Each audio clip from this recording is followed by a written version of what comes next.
Game Boy, Game Boy, Game Boy, Game Boy, eres un fenómeno. Game Boy, Game Boy, Game Boy, eres un fenómeno.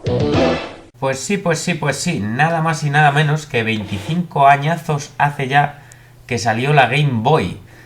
Todavía recuerdo este anuncio cuando lo veía en la televisión y le pedí a mis padres que me compraran la videoconsola portátil.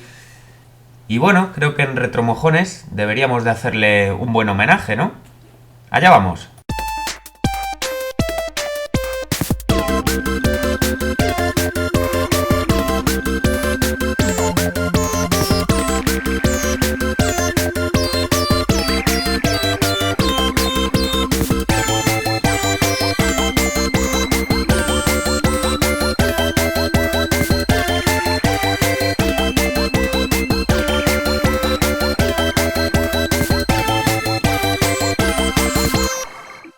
¡Retromojones! Game Boy 25 aniversario.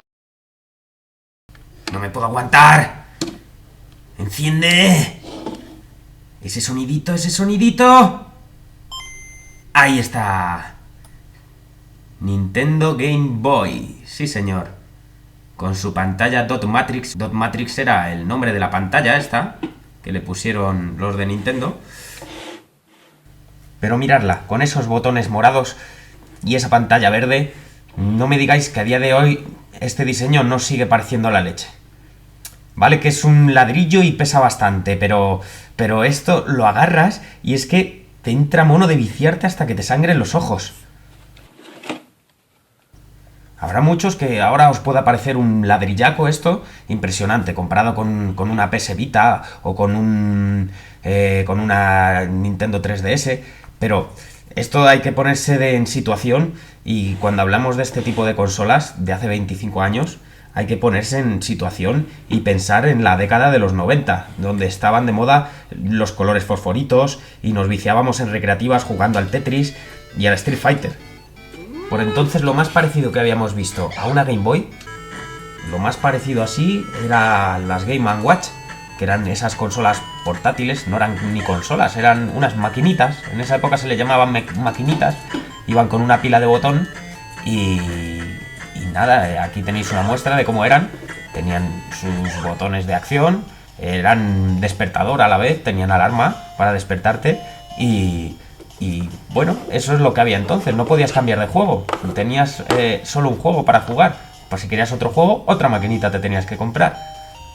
En las únicas consolas en las que se podía cambiar el cartucho eran las Ataris, en la Sega Master System, en la NES, en la Super NES, en la Sega Mega Drive, pero no había una consola portátil en la que pudieras cambiar de cartucho. Hasta que apareció la Game Boy. Fue a aparecer la Game Boy y esto fue el boom. Una consola en la que podías tener varios juegos. Pero bueno, aún así, esto no fue el primer año del boom. Esto fue en el momento en el que Game Boy anunció su paquete con el Tetris. Ese fue el boom. El que la gente dijera, puedo tener el Tetris en casa, en la cocina, en el salón, en el váter cagando, en cualquier sitio puedo jugar al Tetris. Eso fue la puta leche, la revolución. Claro, así la consola se vendió como churros. Pero no tardaron nada más que un año, año y medio en sacar las marcas competidoras sus propias consolas portátiles, como Sega, que sacó la Game Gear. Y la sacó, pero bien, la sacó en color y con pantalla con luz, pantalla retroiluminada. Algo que Nintendo retroiluminada mucho después. Pero es que con pantalla color y luz no llegó a conseguir Game Boy algo así hasta la Game Boy SP en el año 2003. Fijaros, que la Game Gear apareció en Japón en el año 90 y hasta 13 años después Nintendo nos saca una puta consola con luz y color. Esto era un avance increíble para Sega. Lo normal es que hubiera vendido y aplastado a Nintendo. O sea, si cualquier niño soñaba ya con jugar en su consola en cualquier sitio, imaginar hacer eso, pero además poder jugar a oscuras, jugar en la cama cuando tus padres te mandan a dormir. Buah, es que todos los niños querríamos tener una Game Gear, entonces es que no se entiende por qué Sega no venció a Nintendo en esta carrera. Pues muy fácil, por lo de siempre. Tú puedes tener la mejor consola, los mejores gráficos, haberte gastado una pasta en desarrollarla, pero lo que manda es el catálogo. Si tú no tienes un buen catálogo de juegos, no vas a vender una rosca. Y no hablamos de un gran número de juegos, sino títulos buenos. Y esos títulos buenos para Nintendo se llamaban Tetris. Es que no había más. Tener la exclusividad de ese juego para Nintendo fue la gallina de los huevos de oro. Cualquier persona quería tener el Tetris en la Game Boy. Solo hay que ver que en esa época tú te ibas a una tienda de comisos o a un todo a 100 y ¿qué había ahí? Imitaciones de la Game Boy con el juego del Tetris dentro, que te valían 1000, 2000 pesetas, ¿vale? Pero no había imitaciones del Columns, no había imitaciones del Sonic, había imitaciones del Tetris, con la forma de la Game Boy. El puñetero Tetris era una arma acojonante. Otra ventaja de la Game Boy era que ya llevaba más de un año a la venta cuando salió la Game Gear. Ya había muchos niños que tenían la Game Boy. Entonces, tú estabas tomando la decisión. Papá, cómprame una consola portátil. Vale, ¿cuál quieres? Tienes la Game Boy, que es más barata, o la Game Gear, que es más cara, y además no tiene ese catálogo de juegos que tiene Game Boy. Pero es que además todos tus amigos tienen la Game Boy. Vas a poder cambiarte juegos con tus amigos. Eso es una ventaja enorme. Pero es que además hay cartuchos de 20 juegos en uno. Que luego no eran 20 juegos, eran 6 repetidos. Pero bueno, por el precio de un juego tenías 6. Eso en Game Gear no sé si lo habría, pero por lo menos en las tiendas de mi barrio no había ningún cartucho de Game Gear multijuegos. No digo que no existieran, pero los de Nintendo estaban al alcance de todos. Entonces todos estos factores hicieron que Game Boy arrasara. Aún así me dirás, eres un puto friki y estás flipado con la Game Boy. Vale, sí, pero tenéis que poneros en situación, no podéis verla ahora como un cacharro antiguo, tenéis que poneros en los años 90. En esa época lo que se veía en la tele era El Príncipe de Bel-Air, Los Gatos Samurai, Bola de Dragón, entre otras series míticas, y los niños se vestían con camisetas del Acid. El Acid, no sé si os acordáis, pero era un emoticono amarillo que representaba a una pastillaca de droga sintética que se metían los quemados en la ruta del bacalao. Eso lo llevaban los niños puestos en las camisetas, en la ropa. Tenían estuches con el Acid. Estaban ese tipo de cosas de moda. Disfrutábamos viendo cómo el último guerrero y Hulk Hogan pateaban el culo al enterrador y a Terremoto Earthquake. En esa época no había ni Xbox ni PlayStations. Allí estaba todo entre Sega y Nintendo. Sonic y Mario. No había más. A lo mejor tus padres tenían mucha pasta para que pudieras ser de los dos bandos. No existían ni los iPhone, ni los iPad, ni los iPod, ni demás basura diseñada para lavar el cerebro de la secta de Steve Jobs. Pero también tenía sus ventajas. Tener una Game Boy era no tener que esperar procesos lentos de carga, esa pantallita de loading. Tener una Game Boy era encender y empezar a jugar, no tragarte un tutorial de 1 hora para aprender a jugar a un puñetero juego. Era todo muy simple, aunque también tenía sus problemas, sobre todo cuando teníamos que limpiar el cartucho, porque no encendía bien la consola. Pero esto ya, para mí, tiene su encanto también.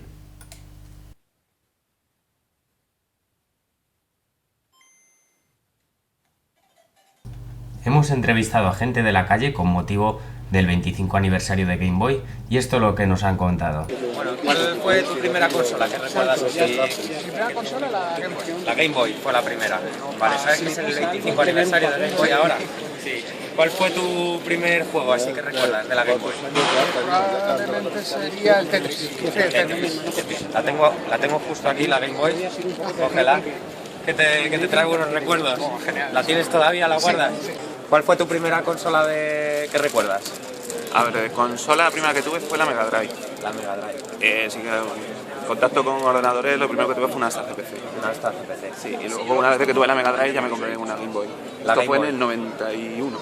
La compré un poco de salto. ¿Y la Game Boy sabes que cumple 25 años ahora? Sí. ¿Y qué te recuerda de la Game Boy así? ¿Qué juegos recuerdas así de la Game Boy? Hombre, el Tetris sobre todo, recuerdo el Mario Land 1, el Mario Land 2, el Batman Return of the Joker, que fue uno de los que tuve también, que me gustaba muchísimo. Déjame pensar. Bueno, el Zelda de la Game Boy era un juegazo terrible. Y los Mega Man también me gustaban mucho. Sí. ¿Cuál fue tu primera consola? ¿Qué recuerdas así? La Game Boy. La Game Boy. ¿Qué recuerdos tienes de ella? ¿Qué juegos son los que...? Pues empecé con el Battletoads, el Tetris y luego ya el Pokémon Azul. Pokémon Azul, ese dio mucho juego. Sí, ese es el que más horas tiene jugada. Y como andábamos por Retro Madrid, pues tuvimos la suerte de encontrarnos a Slobulus. Pues estamos aquí con Slobulus, que nos lo hemos encontrado en la cola de Retro Madrid. ¿Qué tal? Y nada, una suerte verle por aquí. Nada, preguntarte simplemente cuáles fueron tus primeras consolas que tuviste, la primera portátil y la primera de sobremesa, y cuáles fueron tus juegos favoritos que mejor recuerdas en esas consolas. Hombre, yo lo primero que tuve fue un Spectrum, que es un ordenador. Bueno, si es un ordenador. Sí, pero primera consola Master System, Sí. con el Sonic, Alex Kidd, todos estos juegos, y primera portátil pues una Game Gear, que bueno, además es una consola que tiene también ahí juguetes. Sí. Sonic también en Game Gear, que era más o menos igual que en Master System. Vale. Sabes que es el 25 aniversario de la Game Boy, ¿no? ¿Qué te recuerda así de la Game Boy? ¿La llegaste a tener la Game Boy o era...? Sí. Al principio la tenían mis colegas y yo jugaba en lo típico, en viajes del colegio, autobús y tal. Sí. Y entonces pues luego ya te pica gusanillo, te la querías comprar y bueno, pues Link's Awakening, Super Mario Land 2. La tenemos aquí, nada, para enseñarla un poco a la gente, que vean cómo era la consola. Y nada, felicidades por tu blog, me encanta. Me encanta, me parece chulísimo, estoy suscrito al canal y felicidades, total. Poco a poco y pasándoselo bien. Pues muchas gracias, encantado. Y nada, nos vemos dentro. Como veis, todo el mundo conocía la Game Boy y el Tetris, aparte de algunos muy buenos juegos que también se han nombrado, pero no podemos dejar sin nombrar en este vídeo unos cuantos juegos que hicieron leyenda, como por ejemplo mi favorito, el Kirby's Dream Land. La primera vez que apareció este mítico personaje de Nintendo fue en la Game Boy. Nunca antes había salido en ninguna otra consola, aunque mucha gente se piense que salió primero en la Nintendo original. No, primero nació en la Game Boy y después se porteó a la Nintendo, a la NES. Este personajillo, característico por tragarse y absorber a sus enemigos, te hacía pasar unas horas divertidísimas en la Game Boy, una jugabilidad tremenda. En esta versión, para mí mi favorita, en la primera parte, nada más que podíamos absorber, escupir y volar, pero no podíamos absorber los poderes como en la segunda parte o las versiones de Nintendo. Y para mí este juego me trae especiales recuerdos de esta consola. Otro juego que no se caracterizaba especialmente por sus gráficos, pero sí por su diversión y su jugabilidad, era el Motocross. El Motocross Maniacs era un juego en el que tendríamos que estar todo el rato dependiendo del turbo, administrarlo muy bien y controlar el equilibrio en los saltos para caer perfectamente y poder pasar la pantalla en el tiempo justo.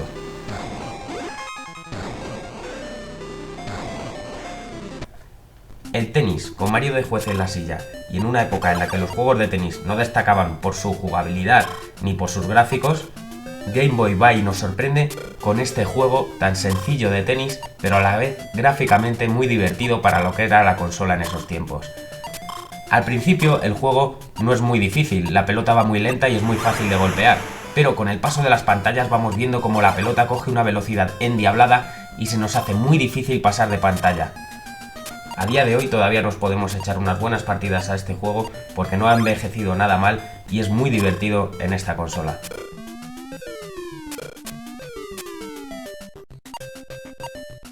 Wario Land o Super Mario Land 3, que en este caso no es el protagonista es Wario, el enemigo de Mario. Al principio nos chocaba un poco eso de tener que controlar al enemigo y que el enemigo sea el bueno de la película, ¿no? Pero la verdad es que fue un juego muy divertido y con su complicación. Podíamos matar a los enemigos dependiendo de cuáles fueran, algunos saltando sobre ellos y otros con el placaje. Wario era el enemigo del Mario Land 2, el enemigo final del juego, pero por primera vez lo vamos a tener en Game Boy como protagonista. La saga Wario Land más adelante continuó en Game Boy y Wario fue protagonista de varios juegos en otras videoconsolas de Nintendo, pero por primera vez lo vimos como protagonista en este juego, y la verdad es que a día de hoy sigue siendo un juego divertidísimo para esta consola.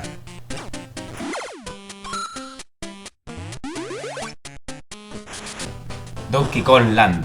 El Donkey Kong es un juego basado en el Donkey Kong de la Super Nintendo, es decir, un port de ese juego, pero no le ha sentado muy bien el paso de los años. Esa imitación del 3D en una consola de 8 bits, la verdad es que queda un poco raro, ¿no? Pero si te adaptas después de un rato, te puedes echar unas partidas muy divertidas a este juego, ya que la jugabilidad y la diversión de este juego sí que son su punto fuerte. Y si hubo un juego que le pudo hacer sombra al Tetris, ese fue, en la Game Boy, el Dr. Mario. El Dr. Mario, solo por su musiquita, sus canciones, los obstáculos con forma de virus, podríamos agotar varias veces las pilas de la consola solo con este juego, y no nos cansaríamos de él. Al igual que en el Tetris, la dificultad en cada pantalla iba siendo superior a medida que aumentaba la velocidad y aumentaban los obstáculos, o los virus. Castlevania. Por primera vez el cazavampiros pudo salir de las pantallas de nuestros televisores para acompañarnos a cualquier sitio en nuestra portátil. Enemigos de película como zombies, murciélagos, vampiros, todos ellos nos las harán pasar canutas para pasar cada pantalla.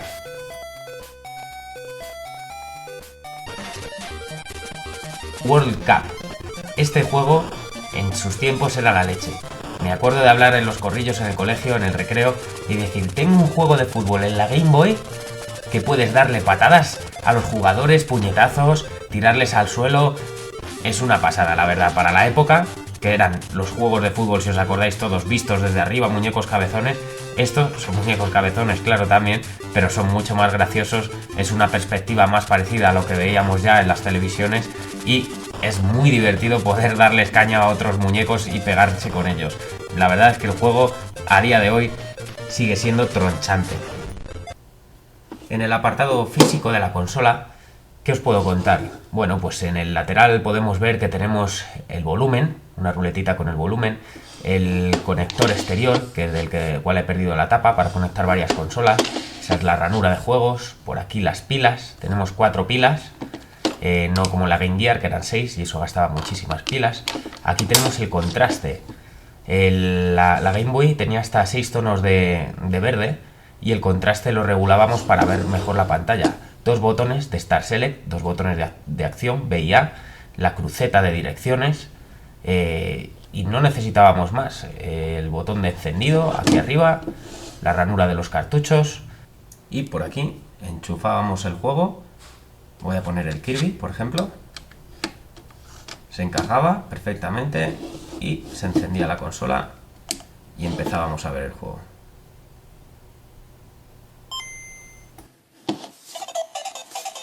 Y después de esta Game Boy han venido muchas otras. La primera fue la Game Boy Pocket.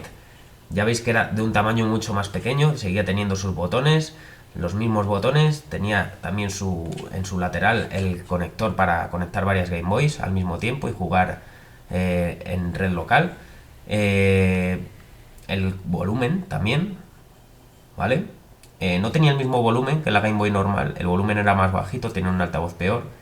La ranura de cartuchos es igual, solo que ahora el botón de encendido no bloqueaba el juego, lo podíamos sacar con la consola encendida. Era mucho más pequeña, era una consola bastante más pequeña. Después vino la Game Boy Color. Con la Game Boy Color el tamaño era muy parecido al de la Game Boy Pocket. Ya veis que si las juntamos el tamaño es prácticamente igual. Por abajo sobresalía un poco más la Game Boy Color. El altavoz era aún peor. La pantalla era pequeña, más pequeña que la de la Game Boy Pocket. Habíamos perdido bastante en tamaño, pero habíamos ganado el color. El color pero sin luz, aún así. Por el lateral vemos que las consolas, ambas consolas, tanto la Game Boy Color como la Game Boy Pocket, son muy parecidas. Sí que sobresale más la parte de las baterías, la parte de las pilas en la Game Boy Color, ¿vale? O sea que realmente la hicieron un poco más grande que la Game Boy Pocket. La más pequeña en sí sería la Game Boy Pocket. Aquí tenemos la Game Boy Advance. La Game Boy Advance ya para mí no es una Game Boy, ya es otra consola. Es como si Nintendo a la Nintendo 3DS la hubiera llamado Nintendo DS Advance. Pues no es la misma consola, no tienen nada que ver. Esta ya es una consola de 32 bits, cuando la Game Boy era una consola de 8 bits.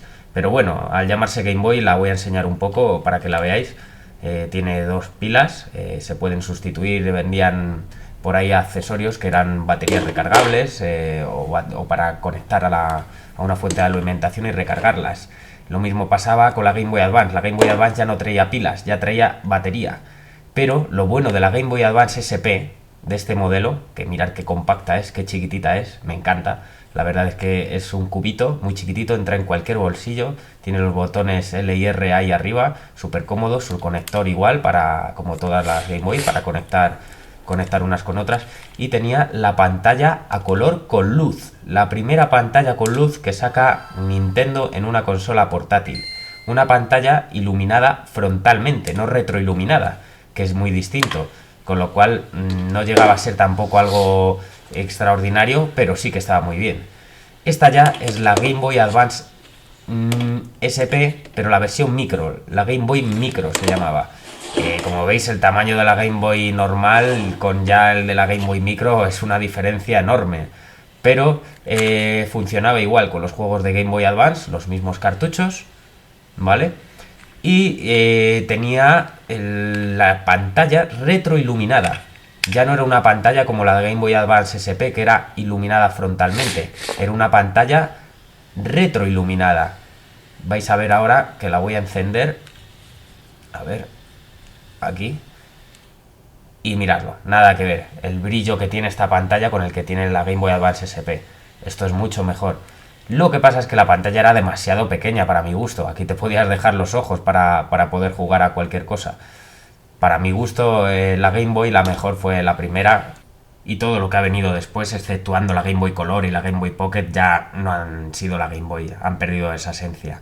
Pero para mí, la que con mejores recuerdos tengo ha sido con la Game Boy, sin lugar a dudas. Y espero que vosotros también, y los que no la tengáis, con este vídeo os animéis a haceros con una y la salvéis de los cash converters y de acabar en cajones abandonadas, y os podéis echar unas partidas a estos juegos que hemos mencionado, que la verdad merecen mucho la pena. Nos vemos en otro vídeo, retromojones.